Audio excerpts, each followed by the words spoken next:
Today on Like First Love, Grassroots Coach Development, we were really fortunate to be joined by Mark Dick.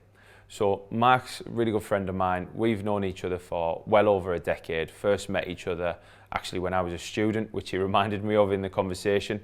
He was an elite coach that I was tasked to go and see, and it was a really good opportunity for me to have a bit of an insight into how an elite coach works.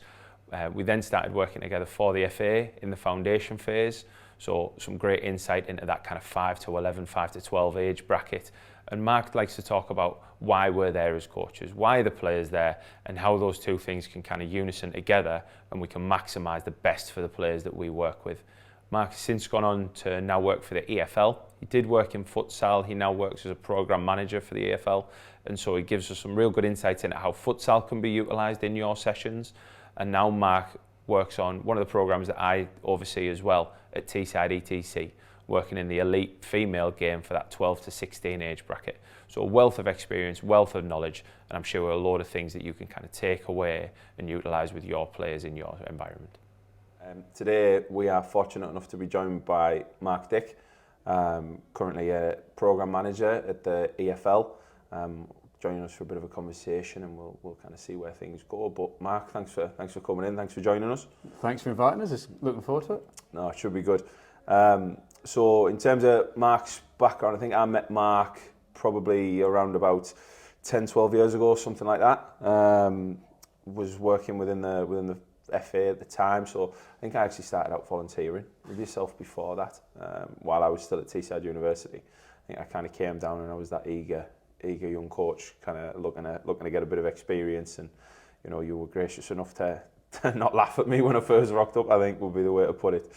But at the time, you know, I then very quickly joined the FA, working with Mark in the skills programme, where we were there for about, I was there for about 6 years, 5 years, something like that. You were there for 8 years, yeah. 8 years total. Yeah. So I think before that with MFC Foundation, and then since then gone on to work at the EFL, and Mark currently delivers on the Teesside ETC programme as well. So hopefully that's a big breadth of knowledge that we can sit and discuss, and we can see where things go. But I think the first thing, and what we're talking with every coach that we sit and have a conversation with, is some kind of key principles or takeaways for the people, the 17 people that are going to watch the video throughout, is those key takeaways. So what's your first key principle for our grassroots coaches? Yeah, just before you get into that, I actually remember the first time we met and what your job was about filming, so it's quite nice actually come back with cameras. I don't know where's a link there, but yeah. I forgot I was used to do the film, and it was through it was with coach assessment. I think I was supposed to watch what an elite coach looks like. And you come and see us, didn't you? But, yeah, I obviously chose the wrong room. I think. You did, yeah. So, but I think that really, if it helps sort of lay a bit of the context to everything. So that was us coaching, trying to find a bit more knowledge about, so actually being at that time sort of, that must have been sort of nearly 15 years ago, actually having any sort of CPD for ourselves about actually getting ourselves filmed. Now it's common knowledge to get yourself filmed when you're coaching. So I think that's really useful. And then just, to go back to the idea of the principles, what the first bit is, it's probably, for me, it'd be about knowing why you're doing what you're doing. So a bit that Simon Sinek stuff about the reasons why, but certainly the grassroots is then it's about using that to define what your success is. So it's easy to say, our success is we want to win the league, and that's dead normal, everything else. But actually, when the grassroots football, it's probably looking at what the little bits of successes are throughout your season, throughout multiple seasons as you're working with a group of players. At the same time, what success is lower down, like in a smaller scenario, so what it is over a 6-week block of work that you're doing, run up to over the summer might be, if you've got pre-season coming up, what's going to be a success for you there? What successes in each training session, or what successes for each actual activity within you doing each session, so you understand, well, this is why I'm doing it, and then how do I know it's actually going to work? So being able to identify success and be clear about it and know why you're doing what you're doing, I think is the biggest thing for us. And the reason why that's quite important, using previous experiences, you can sometimes go to a session and not really sure why you're doing what you're doing. And I think the clearer you are with what you're going to do, the easier the session is, the more fun it is for the players to be involved with. It's more fun for you as a coach as well to enjoy delivering it. and then things just flow, and actually there's some good learning actually within the sessions, and for the opportunity for the kids, players, no matter what age, to take something out from it. Yeah, and I think touching on the why stuff, obviously, you know, big with Simon Sinek and the way that he kind of pushes it, and it's a great mantra or way of thinking. Would you say then some of that why stuff is separate depending on which group you're delivering with? Does your why change based on, you know, I'm working with, so one of the things you obviously do is your daughter's Grassroots team, and then you work in the kind of elite or performance pathway with the girls, and then you're working with the EFL, and you worked in different environments. Would you say you as a coach have had a different why in each of those, or a different purpose, or do you have like an overarching one that kind of then governs all, or do you think it kind of matches up with each group? You're getting a bit deep there. But I think I'm not clever enough to get too deep. So the why for us is why I started coaching. If you go back to it's about giving people opportunities. That's always been the driving force. Everything I've done is about people should have opportunities to play. I never had the opportunity to be coaching as a kid. Never had any coaching whatsoever. The first bit of coaching I ever got was when I did the old level 2 coaching certificate. A tutor was sat in front of us teaching us how to coach. Actually, you teach me how to play football here. I didn't know this. So that was the first opportunity.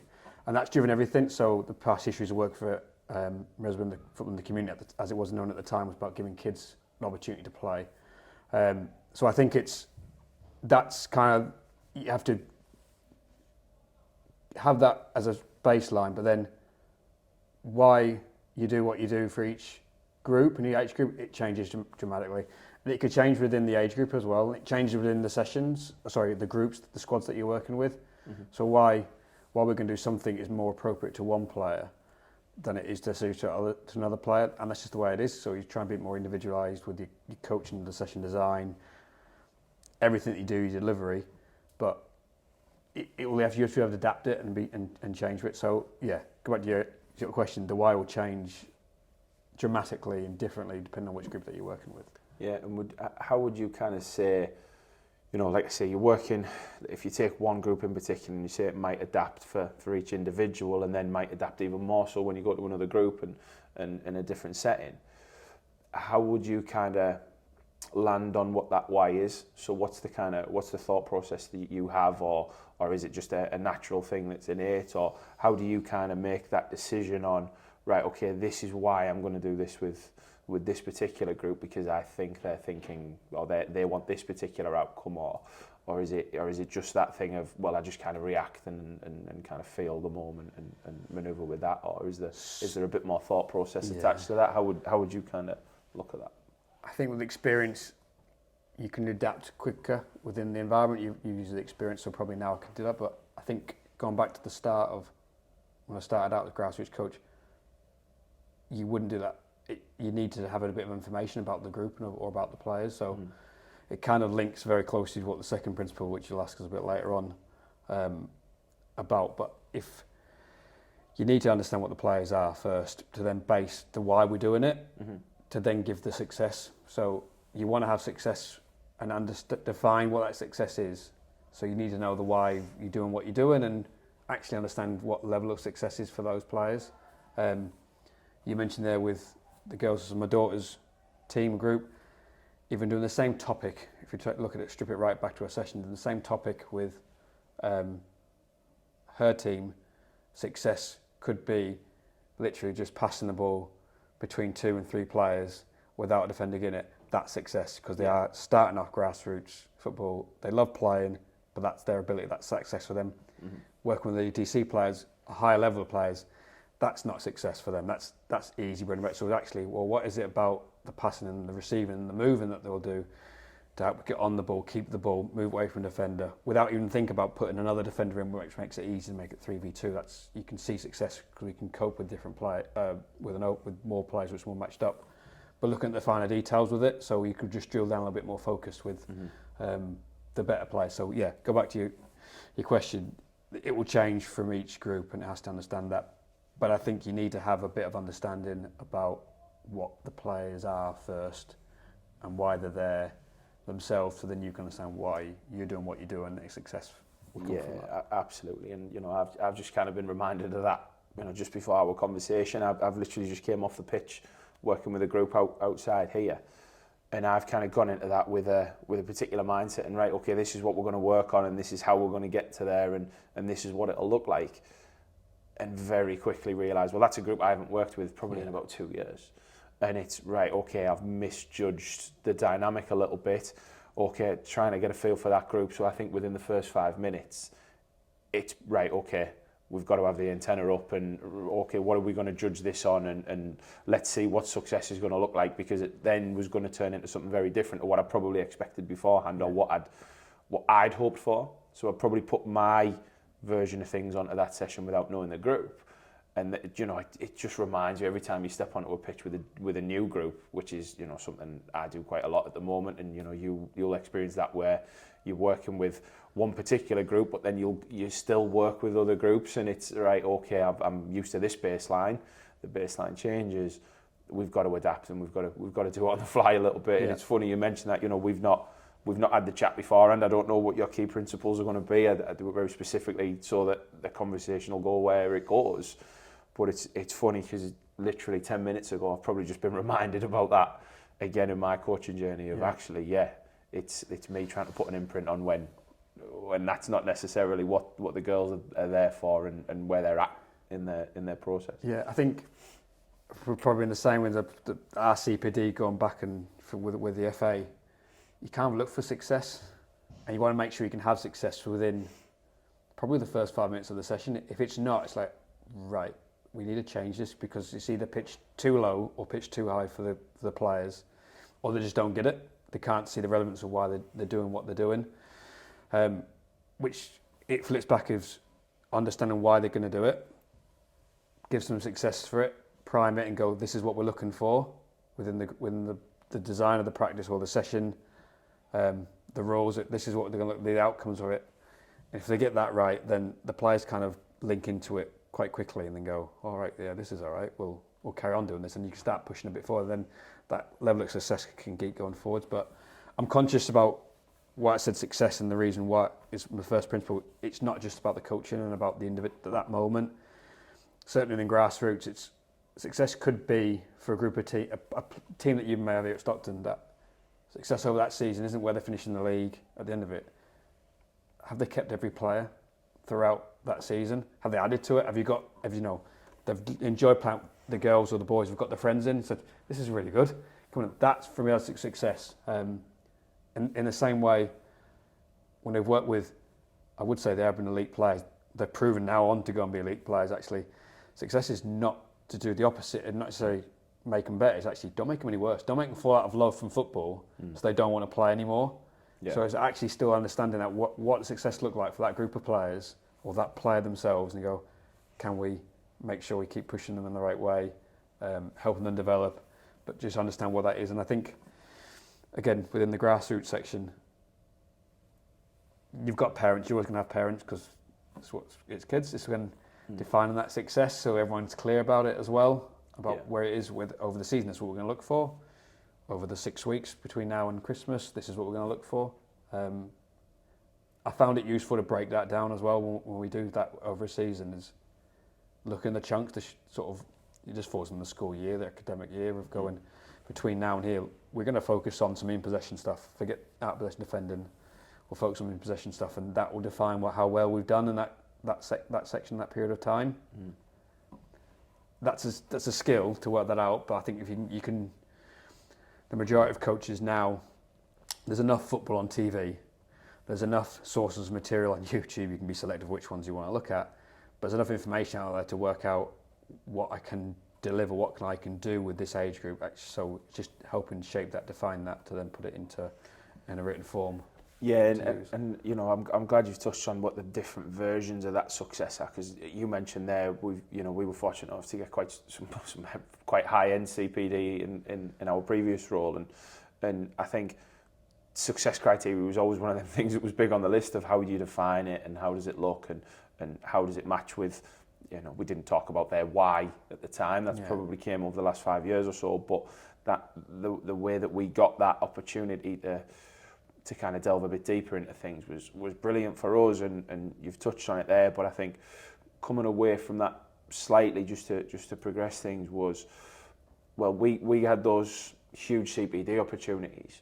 What would you kind of say is the biggest kind of learning curve that you've gone through, whether it be course-based, whether it be anecdotal, whether it be just kind of going through the motion of gaining the experience, or what do you kind of think along your journey has been, you know, for the grassroots coaches watching, what's a kind of something that's really kind of kick-started, but progressed you at a quicker rate than other things may have been? There'll be many, and, you know, I don't mind discussing many, but what are the kind of key learning points do you think along your journey? So I'm thinking back, I reckon, and it may sound a bit strange, but some of the football specific stuff, the technical, tactical, it's there over time and you can take it, and that's not been, you know, you just steadily progress. The more you know and experience, then that's probably not the biggest bits of learning. I think the biggest bits for us is about actually how you deal with people. And the kids or the adults or the young adults that are in front of you, that's been the biggest bit. I remember going to, but one of my very first sessions, I think, wow, this is going to be a challenge, is holiday course, 80 kids, starting off coaching, had an experienced coach there with us, he's just walked off. I've got 80 kids to look after, how are you going to manage this? And he's like, you know, I was only 19, 20 at the time, no parenting skills, no younger brothers or sisters to sort of say, you can look at that, how are you going to manage all these kids? So I think that's being confident to work with people and communicate with them is probably the biggest one. And then when it goes into the football side or the futsal side as well, it's every time you've sort of stepped up, you go, you now work with a different player or a different level of player. It's like, I need to think about a bit more about the detail, or it comes back to why they are there. What's the purpose of that session to help them or that team or that group, because they're about to go on a competition, or they're wanting to better themselves on their player development, their journey. So, well, what am I going to give to you to this that would make you better? So it probably links into principle number 2 a bit more again as well. But I think the learning curve is just whenever you've stepped up a level and working with a different level of player or a different type of individual or group of individuals, there's always been like, wow, well, you come back away from that straight away thinking, I've either tested myself, I've learned some stuff because I've either learned it because I've done all right at it, or that really did just fall flat on its face and it's a car crash and you think, right, what do I need to reflect on to make sure if I'm in that position again, that doesn't happen. So, just putting yourself in different positions, different places, to actually do it more than anything else.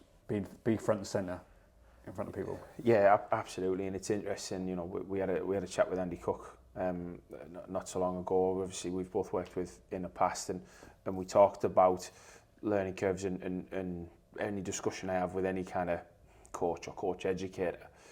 It tends not to be the course. It tends not to be the formal CPD that is the big kind of learning driver. Is what I've experienced and talking to people, and that almost gives you a little bit of structure, and you need those courses to give you a bit of guidance, and they give you great tools and ways of operating.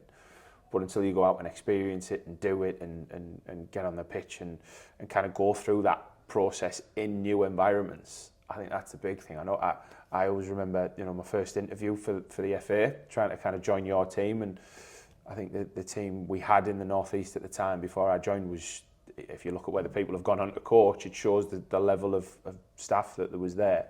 And I've kind of gone in thinking I was in with a good chance, and I felt I was thrown in at the deep end in that interview process, because you remember you had to deliver to a group, and then if it was a bit X factor, wasn't it? You deliver, and then if you pass the morning, you get the interview in the afternoon.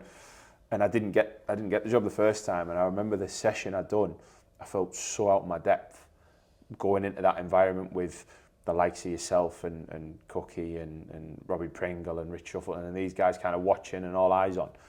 And I think, if I remember, I had one kid run into a car park, I had one kid climb on my back, I had one kid just lying down, and I couldn't figure out what to do. And it was, well, that for me, at the time it didn't feel like learning. At the time it felt horrendous, and you know, I took a blow and I had to kind of go away and gather myself.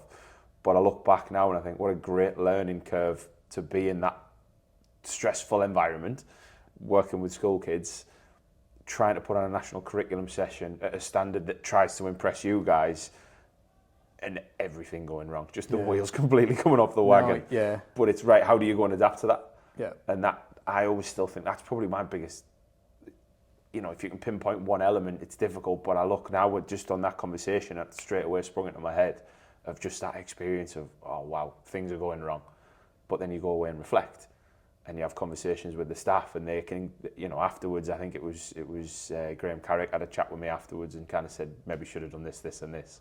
And I thought, right, okay, what a great learning opportunity. And then when I came back next time, somehow managed to get through and stumble into the team and become the weakest member of the team. But that was what a great learning curve for me. And it's that experiencing, isn't it? It's go and feel it and touch it and taste it and put things into practice. Yeah, I think it's about going and doing it. So for the grassroots side of it is sometimes you can be good, but I'll play safe. So if you think about actually delivering sessions, I'll do the same session. I'll do something I know will work sometimes. That doesn't always make sure it doesn't push you as a coach because you're doing the same thing. You just try something different, have a go at it, and don't be afraid to fail. I mean, seeing now with the players out here, sort of, and the coaches coaching of them is like you're trying to be getting to be creative themselves as players on the pitch and be fearless, being positive, and it's okay to make a mistake because you can react to it. We can do something different. It's actually so as a coach, you've got to be able to do that yourself as well. If you're asking players to do that on the pitch, then you as a coach should still be lead by example in that sense of going, well, we'll try something and we'll have a go at it. And if it fails, it fails. But yeah, don't sort of. I think just go full in and just have a go at it. You can be guilty to do something and be aware of someone's watching. Oh, I won't do this, or this is not going to work. So it doesn't matter. Just have a go at it, and you'll learn from that experience. Whether it's positive or it's negative, you'll still learn from that experience. Yeah, massively. And that reflection time afterwards is key. To then learn from what you've done and it's right, what will I do differently, what will I improve, and that's when you can go away and look at resources and go on to the next course and so on as you move through that. But no, I certainly echo those sentiments, and yeah, unfortunately it's made me think straight back to that kid running away during my session. So but they're probably enjoying themselves. They're probably doing what they want to do. Certainly go on your back and think that looks like fun. Let's jump on your back. Yeah, do you know what it was? I knelt down because I thought, right, get on their level. I remember I think I'd just read something before that day, get on their level.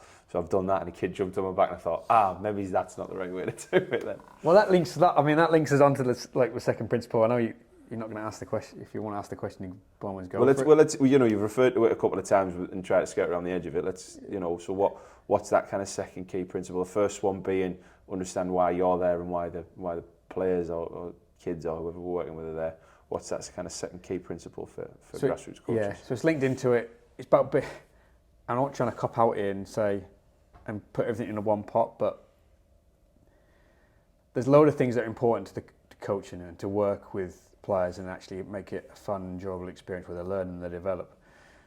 But we haven't gone around it, but sort of that idea of being attuned to the players, the group. So it's making it meaningful for them, knowing what they actually want out of it. So you're only going to get that, like just that example there about getting down their level, actually taking a bit of time to understand them. So if you can't understand what the players, what they're there for, and what their reasons are, actually taking a bit of time to have a conversation with them, then it's hard then to have any sort of buy-in from the players to you as a coach about you're going to stand up here and you're going to deliver a session. You're supposed to be like the fountain of all knowledge because they're all looking at you because they're all kids. They're used to teachers and adults standing in the front of an education classroom saying, this is the information you need to learn for an exam.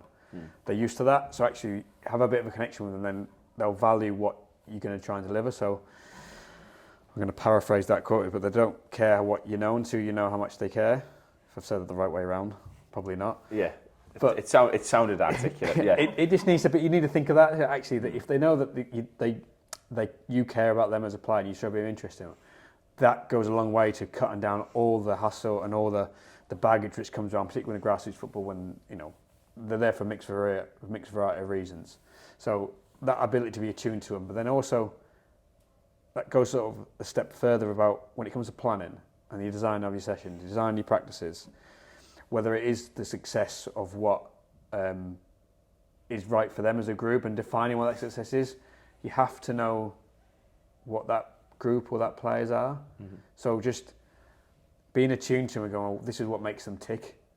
This is what makes them understand like what they do.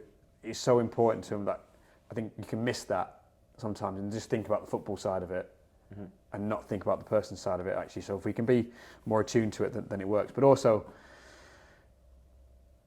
be attuned to what, if you're in an environment like this at Stockton, be attuned to what the club is as well, but who's the person to go and speak to, that if you need support, whether it's yourself or somebody else, where they need to go to find other information. So just be a bit more like aware of what your environment, your surroundings are, and thinking, yeah, I'm going to, not be isolated, like blinkered vision about this is what we're going to do. Just be a bit more open, about receptive about stuff. Yeah, and it's funny. We delivered a CPD here last night, and we were talking about it was based on like pre-season themes and what they're doing with our teams in pre-season, and kind of aiming it around small-sided game stuff, just the physical corner, talking about the physical corner and incorporating the others. And someone had actually asked around, so I'd give a couple of ideas and a couple of session examples, and someone had said, yeah, that's all well and good, Liam, but what if I've got a couple of kids in the session and I try and set it up twice, like you've said, but this group are, they're not taking it as seriously, or they're not as observant, or they're not as good as this group. And, I kind of put the question back on him and said, well, what's the problem? I don't understand the problem. It's, do you understand why they're there? And whatever that reasoning is, just tailor their bit to them. So it was a case of, well, maybe have two separate things going on. Or when we talk about success criteria, well, give this person a different success criteria to this one. So, for the superstar in the group, well, success criteria might be you've got to beat 5 players before you do anything. And if it's that kid who doesn't necessarily want to be there, or is struggling, or is a bit newer, or whatever, or that they're a struggler within it, well, then success for them might be, well, when you get the ball, can when the ball leaves you, it still be with your team. It could be as basic as that, or can it be, well, just try and get on the ball as often as you can, and the more times you touch it, the more success you get. And that's again, it was flagged last night around how do you find out that information. Yeah. And I think what's key is if you're working with a group for the first time, it's difficult to get that prior information. But the majority of grassroots coaches, you're working with teams for 4, 5, 6, 7, hopefully from 7-year-old to 16-year-old, and you work with that kid for 9 years. Well, how do we find the information then, and how often does the information change? I think just it's about using the senses. It's like actually the biggest skills is the observation. So actually take time to step back and look at the players, look at the group, not just within. So if you use that pre-season example, not necessarily in the small-sided game, or the run activity or the fitness activity that they're trying to do, shooting activity, or whatever it is, just step back from it and actually look, how is Johnny reacting with David about just off the ball stuff, or what they're doing when they're having the water breaks. How do they link together? How they work together? Is there a player that's really vocal, just centre of attention, loves it all? Is there someone actually the opposite end of the spectrum going, they're just removed from it, they don't want to engage that social side? Just to being able to use your observation skills, but then to observe what they're doing, but then listen to them as well. So in the day job, there's a lot of work around like a sort of play their way and children-centred, being individual-centred, phone-focused, about the idea of giving them a voice, choice and journey in their own development. The voice side is really important, about actually listening to the players, which flips back to principle 1 about what success is actually, what is success for them, why they're there, what do they want to do about it. So if you actually have a conversation with them, the stats always come back, you're always in the skills program, in FA, it's not about the winning, it's actually the 3 main reasons. One is to have fun, then it was to be physically active, socialise with their friends, and maybe learn some new skills. Mm-hmm. So it's always been actually the physical side of it, the well-being side of it is probably more priority than actually learning anything about football. And it's no one hardly everyone ever cited any reasons about being competition or the results sort of driven focused side of it. So it's just doing that. I mean, for a takeaway from a grassroots coach could be at the start of the season, just doing a little thing, why are you here? During that quiz, understand what the players really want, why they're there for, see how that changes, and then ask them what they want to do. Sometimes it's all right in a session to turn around and say, how do you want to finish the session off? Do you want to play a match? Do you want to do penalties? That could be a really basic, simple answer. If we're going to play a match, what conditions do you want to put on this match? Mm-hmm. Now, a player that's starting off that doesn't have much experience, done any conditions with it, won't know anything, so you might have to lead that a little bit more as a coach. But if you start showing some different ideas over sort of 3 or 4 weeks, it might be in the 5th week, you can have a bit of a say in this and see what players come out from it. So definitely give them a choice, sort of even at the grassroots level is something really important about it. So listen to them, being attuned to them, making sure that what you're doing is right for them and what they feel valued within it as well. So I think that's definitely important. Yeah, and I mean the voice choice journey thing you've said there, that's new to me. I've not heard that before, and that's a great way to. I think that's a really good way of structuring it, isn't it? Around, right, if we're going to have those conversations, and making sure it's not a forced, gimmicky conversation. I think that's sometimes something I've seen with whether newer grassroots coaches, if you like, that whether they've just been on a course or they've just heard the buzzwords around linking in and making that connection. It's, well, I'll just ask every kid how they're doing when they arrive. Well, if you just ask every kid how they're doing when they arrive, they'll just say, yeah, I'm sound. Yeah. Then you're not going to get much more than that. So it's definitely about pinpointing. So use your observation skills. Who needs it? Who you can walk in and say, actually, that player I've hardly spoken to for the last few weeks at training, so I'm going to make a point of it. So again, another tip, as well as doing like the little surveys, would be, so I did this as well, is that when we was at the girls program years ago, was we had a little book on each of the players about this is their learning objective. So it goes right back to like a really basic individual development plan for the group. And we had an in-possession focus, had an out-of-possession focus, had a technical focus and a physical focus for them. But it was also trying to find a bit about socially about what they like, what they do. Mm-hmm. Have a conversation so some of the girls were doing, they're coming to GCSEs, or what GCSEs have you done? What options did you choose back in year 10, sort of year 9 for year 10? And then almost recording those conversations with them a little bit. Mm-hmm. You can soon realise actually some of them go, I know a lot better than others because I know it. And you look back and you think, I haven't got a clue about what you do. Actually, sounds right. I don't know where they live. I don't know where they've come from to travel into Middlesbrough to know and like what school do you go to? So things like that. Just finding those little quick wins out. How was that school? How did you do that? Or what does your mum and dad do as a job? How's that work? Like things like that. Just that opened up so many doors. And you actually had that better connection with the players. To then, once you've got that on a social sort of psych level with them, then it opens up the stuff about the football stuff, which is you can at that level of players we were working with there. Actually, they won't know the technical stuff. They won't know the tactical stuff because to help them push on their own journey. But if we didn't have the other stuff first, it kind of didn't really necessarily always link. Yeah, and even not necessarily talking about the grassroots side. I mean, I use the example from the ETC or the RTC, or it was at the time. I think when we have the IDP meetings or the mid-year reviews, it was use the example of a girl who was under 15s, and I've had a conversation with her, and the conversation was about she'd had a bit of a lull. She was her season was dipping a little bit, let's say.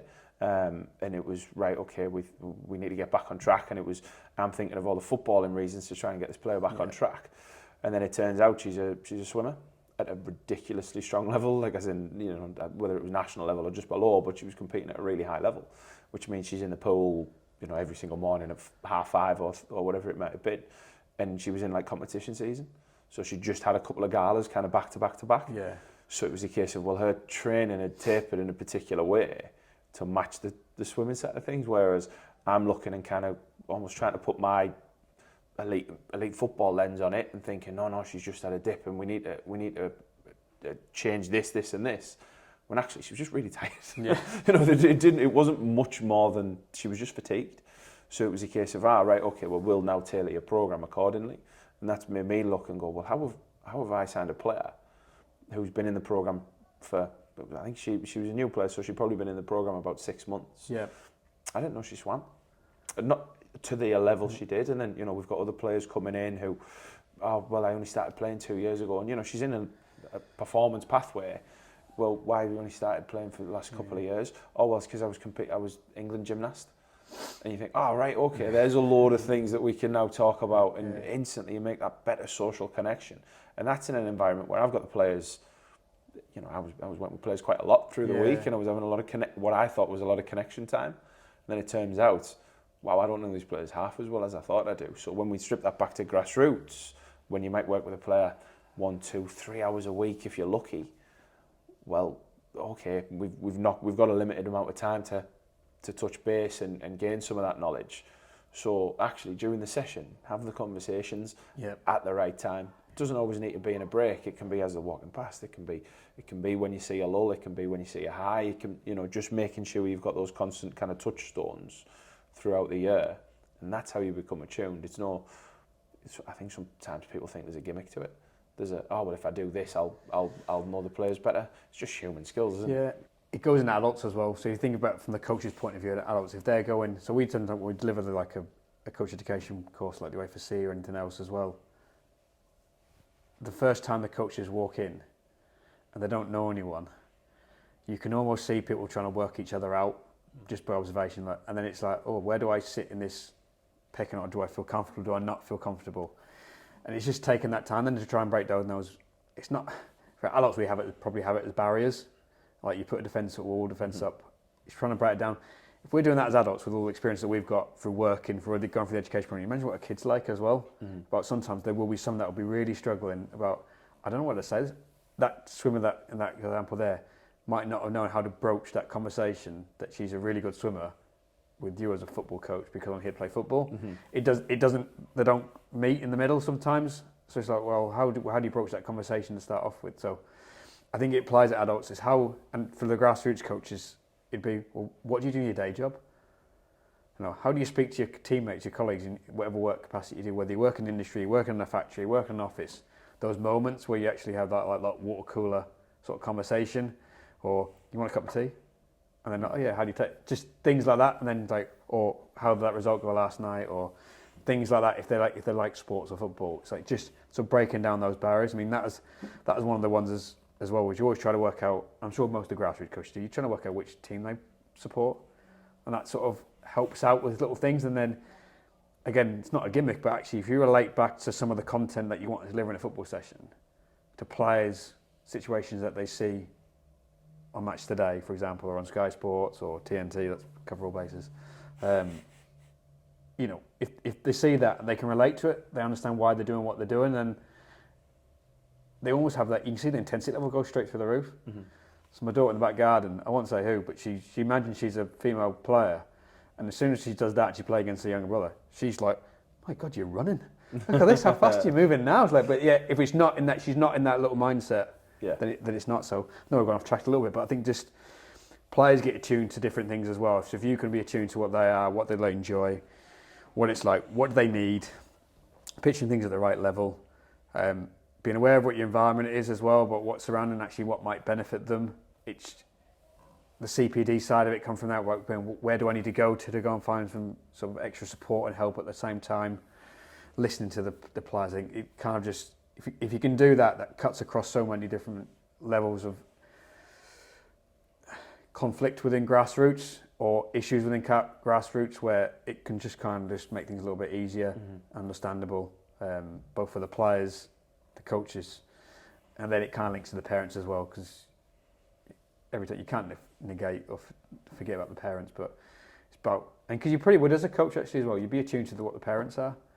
Who's the one that if I do this or we make this team selection or I don't play that your daughter, your son, who's the one that's going to give me the most grief, and who's the one that won't go, but I can understand the reason why we're doing what we're doing. So it's about just using all your senses and not trying to do things yourself as well. I mean, one bit was going to mention about if they get to work with a co-coach, if you've got someone else, whether that's a parent or, because most of the grassroots coaches might be parents, might have the kids in the team as well. So that might be a bit easier to work out well, because we're all similar, we're all friends, because kids go to the same school and we speak with them. That might be easier, but just working with your co-coach as well about actually, what do you think about this? Not the biggest, it comes back one of the learning curves, is not being left on your own and feeling isolated as a grassroots coach, actually knowing where you can go and who you can talk to and who you can support. So. Yeah, and I think sometimes, I mean, you've touched on a bunch of points there that I'm desperate to delve into, but I think would be for the next 7 hours if I pick each one. But I think that last point around understanding what support's there and the supporting mechanisms, and I'd certainly always recommend someone has, whether it's in grassroots football, it's joint management, isn't it? It's, you don't need to worry about who's in charge and that type of thing. It's just working with someone, and we always try it, at Stockton, we'll always try and have multiple coaches working with each team. It doesn't always work out, people leave because it is parental based most of the time, but that support mechanism, and I think, for someone like yourself, Mark, I know you've always been quite a studious coach, I'd say, in terms of your knowledge of what's going on around around whether it's the technical sphere or the physical sphere or whatever it might be. You know, you're always looking to kind of develop yourself. And I think for on that topic around coaches understanding where to go to gain that support and that development, where is it you kind of gain a lot of your development tools from now? You know, what is it is it are you reading, are you out there looking, are you watching videos, are you just out there having conversations with people? I know we touched on elements of your learning curve through the experience side of things, but what, you know, knowing your background and knowing what you're like as a developmental coach, where do you think you could, younger or less experienced kind of grassroots coaches, what should they be doing, or where should they be looking, or that kind of thing, or what do you do to jump yourself forward? If you go to the point, if you're asking what we do for a grassroots coach, I think it's harder now than it was when I started. So thinking back 20 years ago, don't look that old, but if you're going back to it, it's a little bit simpler because there wasn't so much social media stuff. There wasn't like YouTube. It might have been around, might not have been. I don't know. You couldn't access. You wouldn't see all the videos on the stuff. It was kind of quite a bit more streamlined. You'd go to FA courses, you'd go to the workshop, and that'd be, or then you'd go and observe other coaches deliver. So it made it quite straightforward. Now there's so much you can go out and observe and watch, which is great. But I always have that. I think I'd always put that warning sign of what are you watching, and why are you watching that? If you're watching, say, professional players training session with a professional coach that are there to compete to try and win a World Cup, a European Championship, Champions League, is what they're doing appropriate for an underage team players? I'd argue probably not. There's elements of that which you could filter down, but they've got to where they've got to because they've done some other stuff first. So it's dependent on, it's just matching out, well, what am I looking at? So go on, find some videos or session plans or anything which is appropriate to your age group would be a good starting point. It'd be remiss of me to say don't look at the FA Learning channels. So FA Learning YouTube channel, go on their community platform. There's loads of sessions now. The sessions are good. They work, they fit, and they're easy to follow. They're understandable to do it. I think as well, going out and observing other coaches. So unfortunately, one of the roles about being a coach developer, you go and watch grassroots coaches that actually want to get better. The amount of times I go out there and watch them and think, that's a really good idea. I really like the way you put that across. I've never seen that, not thought about it. You think so. There's so much you can go. So if you're at a starting large club at Stockton, if you've got training on a Wednesday night and you know someone else is training after you, just once a month, just have a bit of time. I'm going to go watch another coach deliver. Even if it's an older age group, and you go, well, actually, that's where I want players to go to. I want my son or my daughter's team or the kids to be like that when they're older. So what do I need to give them now? And that was probably one of the best bits of that. So go back to learning curves. Sitting with Pete Sturgis at the time, watching an England under 21 match at Riverside, must have been sort of 15 years ago. I was going, how are you enjoying this? There's a couple of players on there that coach as kids, they're playing on 21 football. I think this is really good. And it's now thinking, yeah, I don't watch it like that anymore. I watch it, that's what they are. What do they need when they're 7, 6, 8-year-old, 10-year-olds? What can we give them? Because the game keeps changing. So the game's changed now. So you hear the conversations just on the radio coming over here. Which is the best England team ahead of the Euros? Which is the best best generation? Thinking, you can't compare the two. The game's changed so much. You can't compare generation to generation. But what done in past generations then is imparted on the youth of the next generation, which has driven them to be better. So it's a bit more philosophical term, probably, or way of thinking. But I think just understanding that there's a journey there of that sort of play. So for coaches to go out, observe adult football or older football, but then just take it back to what's appropriate for you if you're working younger. On the flip side, no harm in going, if you're working with older kids, go and watch some younger kids and actually see how the coach may have to interact with younger kids because they might be jumping on your back. They might be running off down the cat. They went something different, but because they need different things, but you can still pick up things. So listen to the coaches. The biggest thing for us was about, I know you kind of mentioned it about futsal. So for us, going from football, not knowing what futsal was, doing something in futsal, and I'll be honest with you, I had a bit of a bad experience about futsal when it was introduced to us in a coaching workshop that this isn't what I thought it was actually, but that was more about the coach developer delivering that session in the workshop. Don't let that put you off, because I went on to do a bit more futsal, and actually it's probably put me where I am now. I've learnt so more from playing, from coaching, observing, and understanding that game, that format of the game, to then apply it to 11-a-side, to football. So taking the smaller aspects of it and the benefits of futsal, put it into 11-a-side game, or 9-a-side, 7-a-side if you want to work with the kids. That kind of has a massive impact. So for coaches, go out and see the different formats of the game. Go and watch it, just see it, experience it. Even watching Pano or 1v1 street football, anything like that, you see all those. What is it works in there that actually you could take away to your players? So it's a hard one to really sort of clarify in some ways, but if you're just experience as much as you can, but you can assume too much if you don't go and apply it. Yeah. It's great watching it and think, oh, that's great, and you on Twitter or X, you might just favourite that, like that, like that. If you don't actually go and apply that, or have the opportunity to apply it, then you're not going to learn from it yourself as a coach. Yeah, definitely, and that links back to what we've discussed around the experience side. But I think something to touch on there is around, you know, going to watch other coaches. It's something I kind of got a rude awakening with it myself not long ago. Around was one of our coaches here at the club, one of the paid coaches, has gone to watch I won't say where, it wasn't in this region, but a technical director of an academy, like a pro academy, and he's delivered this CPD session, and you know, coaches came back and not said he didn't really take anything from it, didn't rate it particularly. And once I delved a little bit deeper, it wasn't what they'd have done, and that was ultimately all they've looked at. And so I said, once we question it a bit more, it's like, well, what was the reason he did that, and why did he do this element, and why did he not speak at certain times, and why did he not incorporate this? And actually, when you unpick it, it was, oh no, actually, yeah, he's done.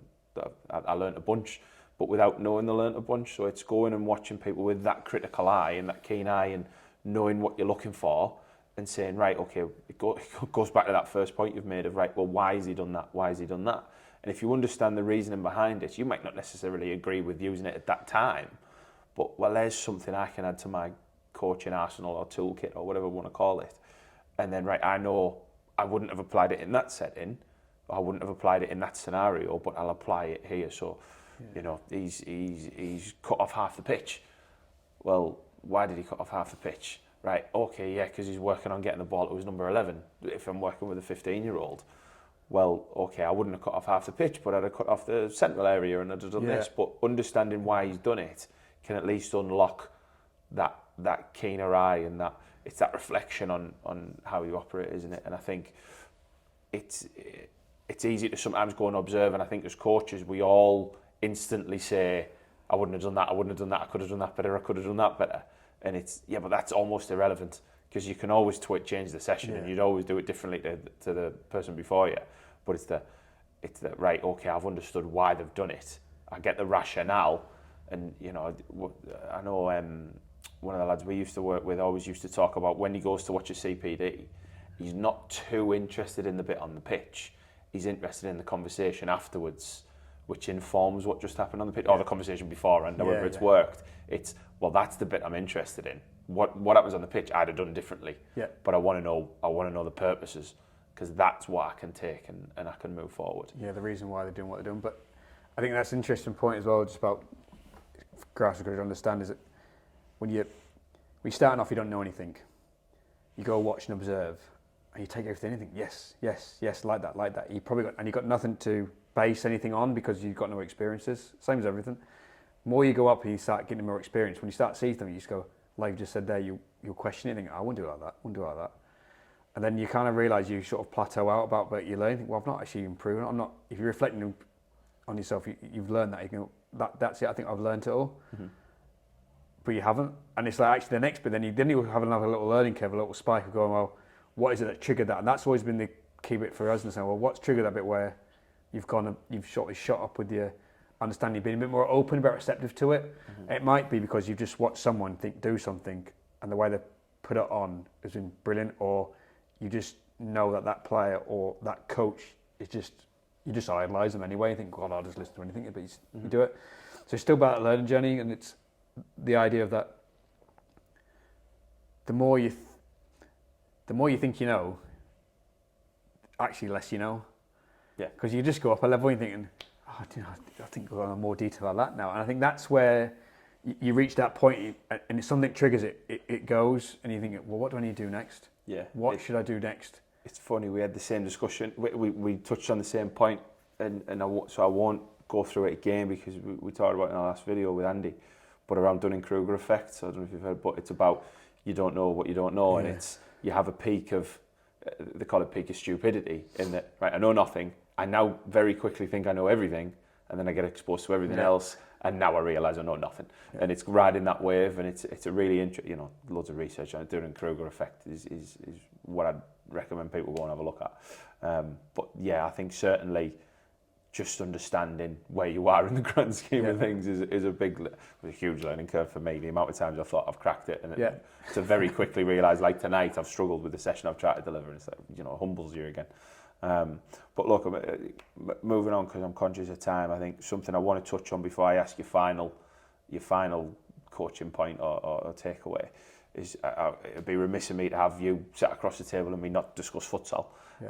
Given your background, and I'll let you kind of explain your role in futsal more than I do, because I don't want to get it wrong. But obviously, with your knowledge of it, but touch on a little bit around your path through futsal. But for grassroots coaches, how could they kind of use that for the whether it's the 5-a-side game because they're working with junior players, or the 7-a-side, 9-a-side, 11-a-side game? How do you kind of see futsal working as a developmental tool for football? So if you look at all the top players in football, there was a couple of years ago the top 10 rated football players in the world all played futsal as kids. So there's English professional players now breaking through into Premier League teams. So Max Kilman's the perfect one. England futsal. Represent his country. That's a reason why, if you speak to Max, and actually he's on record in interviews saying that he wouldn't be where he was unless he didn't do futsal. So you talk about players that have played the game football, they cite futsal in their youth. So it's like, I think that's the first bit to go, oh right, well what's futsal then? What is it that about futsal which has had a positive effect on these players? So like Messi, Ronaldo, both Ronaldos by the way, Neymar, Modric is the other one as well at the moment. So anyway, they all played futsal as the kids. It's because they're brought up. Futsal, for those who don't know, futsal is 5-a-side. It's played on a hard surface with a slightly smaller ball than what you would football. The ball's, in a sense, heavier. It just has a reduced bounce. But you still play, not like an English 5-a-side, you play off walls, you play the boundaries. The goals are hockey-sized goals, and it's fast, it's quick. So the ball goes out, it's 4 seconds before it comes back in. Sorry, 4 seconds to get the ball back in. There's a slight tweak with the goalkeeper's roles as well. So if the goalkeeper plays out, can't play back to the goalkeeper. So there's no back pass rules really, unless you do something slightly different tactically, which we won't go into. But it makes the game a little bit quicker. The game also then, if you can't play back to the goalkeeper, for that moment in time, that's 4v5 players. So you've got the opposition goalkeeper. It'd be really naive of me not to say as well that the goalkeeper's involvement in futsal is way more than it is in a football pitch. So the more shots they face, the more touch of the ball, the more distributions they have. So if you are playing and in training and you're noticing your goalkeeper in sessions isn't getting much involvement, and then you think they need to do as much to goalkeeper training because they don't get anything in training with us, and the goalkeeping coach isn't on that night. Well, actually, just take them to futsal, they'll be more involved straight away. They're part of the group, distance in actions and everything else. But the futsal, because it's faster, it's on a small space, you've got to be technically good on the ball. Right, the ball actually helps because it doesn't bounce as much, so it won't bounce off the feet on a hard surface. So we don't play with that big fluffy tennis ball that we probably grew up when playing 5-a-side, smashing it off the ceilings and everything else, off the walls. So it does stay to your feet a little bit more, it does help, but it also makes the ball go a lot quicker. So certainly you can pass the ball because it's heavy, it goes a lot quicker, you can pass the ball a lot faster. The tightness of the space of opposition defenders being closer to you means that you've got to be technically better to deal with the ball in tight situations. 1v1s, Majority of the time you'll be 1 in possession versus 2 defenders, because that's the way the game's set up. Is actually tactically you want to make sure you're trying to win the ball quickly, so you'll be outnumbered when you're in possession. So if that's the case, well, how do you find the spare man? So how do you move the ball quickly? The misconceptions when you say people like Ronaldo, Neymar, Messi, that futsal's all dribbling, tricks and flicks. It is, that's great. Having someone like that in your futsal team, we found out from good experience recently, helps out massively about how you can beat teams and how you can beat players. But actually, it's all about upstairs, about how do you move that ball quickly, tactically, and quick passing. How is the ball moved quickly to break down teams that sit really close in front of goals or press you really high with no space to play. So the movement off the ball works. It is brilliant. So a grassroots coach understand watching futsal at a good level will start to go, wow, if we could get our players to do that on a football pitch, that would open up so many different and more avenues in attack-minded sense, and maybe in defending as well, because the way that you press. So that's one part of it. Within the grassroots as well, if the physical returns of it comes from it as well. So you mentioned about pre-season. Playing on a hard surface doesn't have to be in a sports hall. Go on a tennis court or outside and play in a car park, anything sort of that's free from, obviously you don't have cars. Yeah, let's just avoid cars. Let's make that really clear first of all. You can have it just because I experienced that in my interview, doesn't mean. Yeah. So on a hard surface, but if you play it, it goes quick. The heart rates go up. So if you want to put heart rate monitor on players, certainly the data all shows that actually the physical load in futsal is way more than it is within football. So, and that comes back to small-sided games as well. There was a study by John Moores that even comparing 5v5 football on grass, or 3G it was actually, compared to on a futsal court and hard surface, you're still faster on a futsal court, same number of players by the way, everything, but it's because of the surface, it was a lot faster, more actions off the ball, more dribbling, more passing, more receiving. It just heightened it. So it kind of just gives players more opportunities to do stuff that will actually make them better to then take them across in the football. And that's before you even start talking about the tactical side of it. So it's about overloads, but they call it now within the FA's sort of coaching pathway of core moves. So what do you do in sort of 2 players, core moves to beat a defender, 2v1 or 2v2, or it's a 3v2 or 3v3. All those core moves are so important in futsal. If you can't do those core moves in futsal, it doesn't work. So actually, experiencing those core moves, putting them in a small-sided version of futsal, would help them understand that, develop at it, learn it, apply it, take that into a grass football pitch, 11 sides, and say, what you've just done there on a full-size futsal court, 20x40 or 15x30, depending on where you're playing, sort of stand on the whole size, put that in front of your 18-yard box, centre of the pitch in an 11-a-side match. That's what happens. You've got that much tight, condensed space. How do you break down defence and play?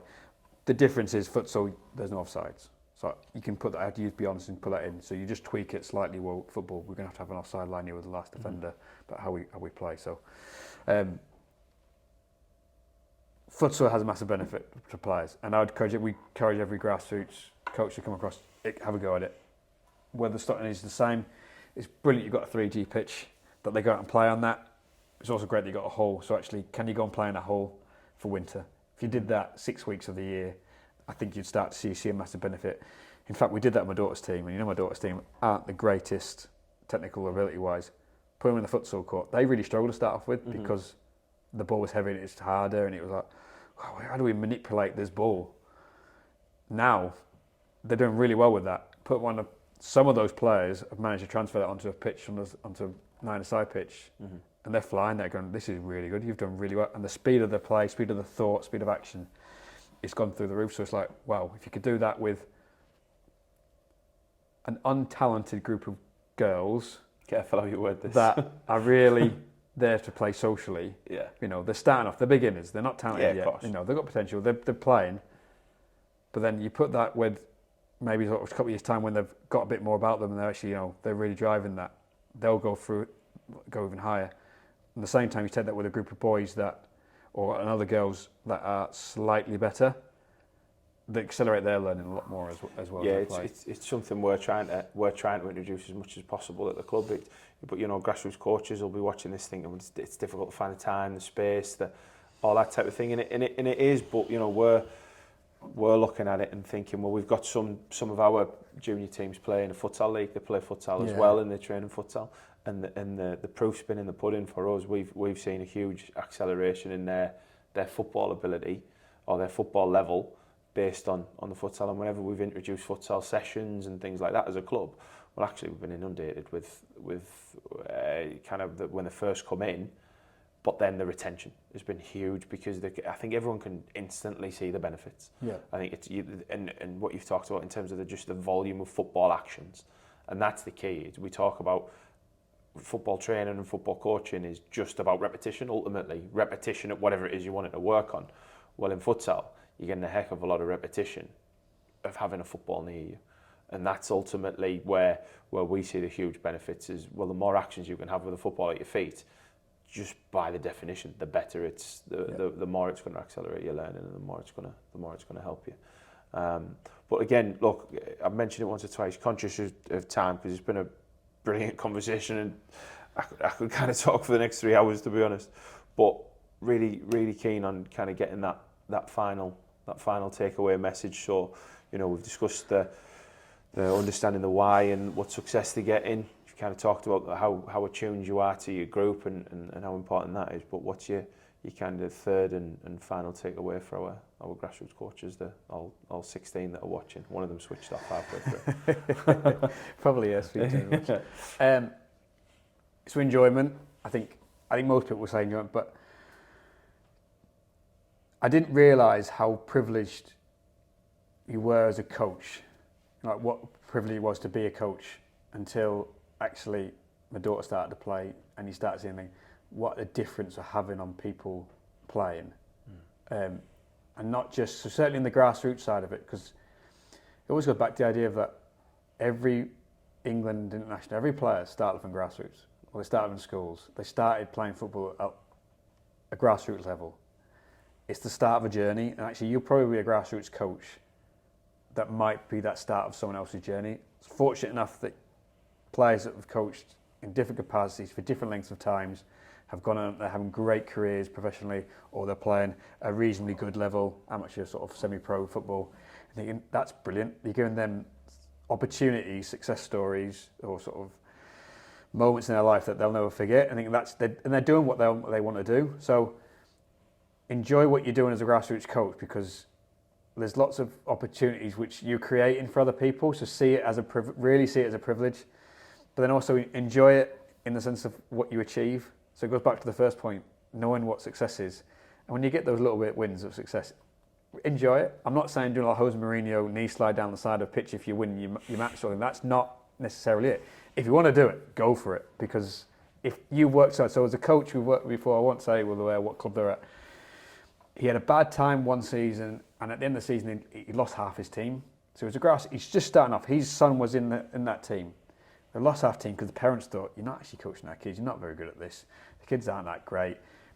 I thought he was doing, I still think he did the right thing he was giving players equal playing time, all that, because if we're going to a broad brushstroke, most of the group weren't that great. There was some one or two good players, real mixed ability group, but he's giving everyone equal playing time and he's trying to give everyone opportunities to play. So I can relate to that really, really well.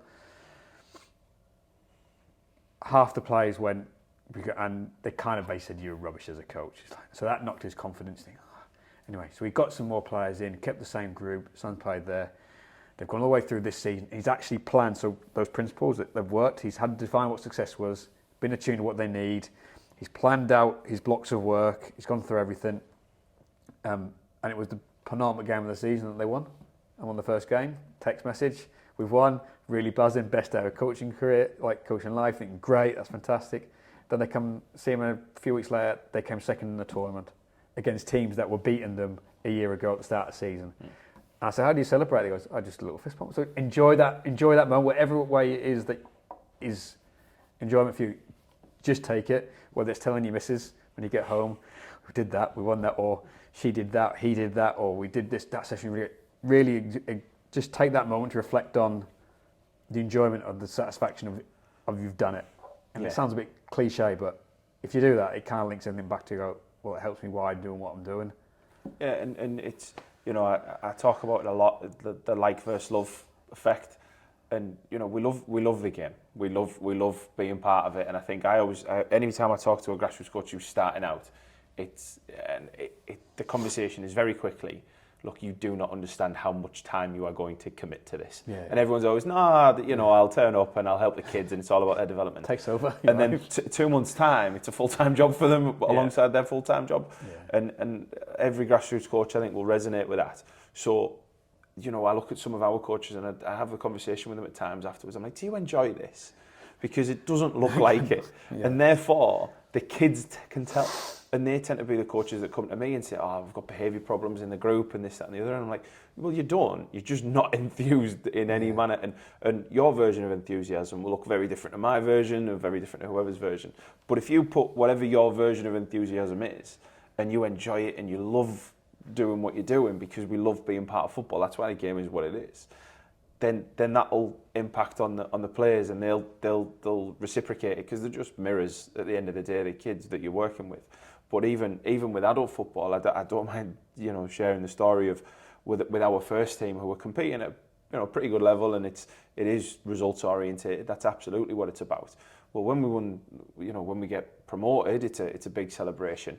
But funnily enough, when I talk to the coaches during the week, if they've scored a goal on the Saturday, but they've scored through doing what they've worked on during the week, that means more to the coaches. Yeah. And ultimately they're there to win, and obviously that's what they're judged on.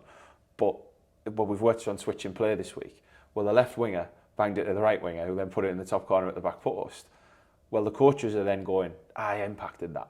So my value is attached to that. I can see what I've done. And then you do enjoy it, and you're allowed to enjoy that more. And you're allowed to love the fact that you are having an impact. And it's the old quote around, I can make a player 10% better, but I can make them 80% worse. Yeah. And it's understanding you're just part of their football journey. That's all it is. So just enjoy the time you're part of their journey, and make sure they stay engaged, and make sure they get whatever that success is. And you know, understand the impact that you're having, because the impact is enormous. If you work with a player for 10 years or 6 months, the impact you're having a resonating impact. They're going to remember you because you're a footnote on their footballing journey. Yeah. And that's huge. But it's also about players. It is a long-term process, but you want to play, develop. So actually, if you as a coach want to be part of that long-term plan as well, long-term process, you need to enjoy what you're doing. Yeah. So if you don't enjoy it and take those wins, those successes, enjoy it, celebrate it. Like if that was us, we scored on the switch and play. That's what we worked on. I would have done the slide celebration down there, because you go, yes, exactly what we planned, and exactly you can see the fruits of your labour. Because the players would be exactly the same. If they practiced scoring top bins all training all week, and then they pull it off in the game, they'll be celebrating. So I think as a coach, you can celebrate it as well. So I think just take those wins, enjoy those moments, revel in it to the right level, based on where you are and if the standard of context and competition and everything else. But enjoy it, because then it just helps. It keeps you motivation going on why you're doing what you're doing. Yeah, and what a great thing to finish on, because I think there's probably some life lessons to probably take in there somewhere as well around, you know what, if you don't enjoy what you're doing, maybe think about what you're doing, and maybe look for something that you're going to enjoy. But no, look, great conversation, Mark. Really appreciate you coming down. Again, could have talked for the next 5 hours, and I don't think I'd have slowed down. I think I was enjoying it that much. But thanks for coming down, and hopefully helping our what was it? It was 16. It's gone up to 18 views now. He's come back. Yeah. So thanks for coming in. Spot on. Thank you, bro.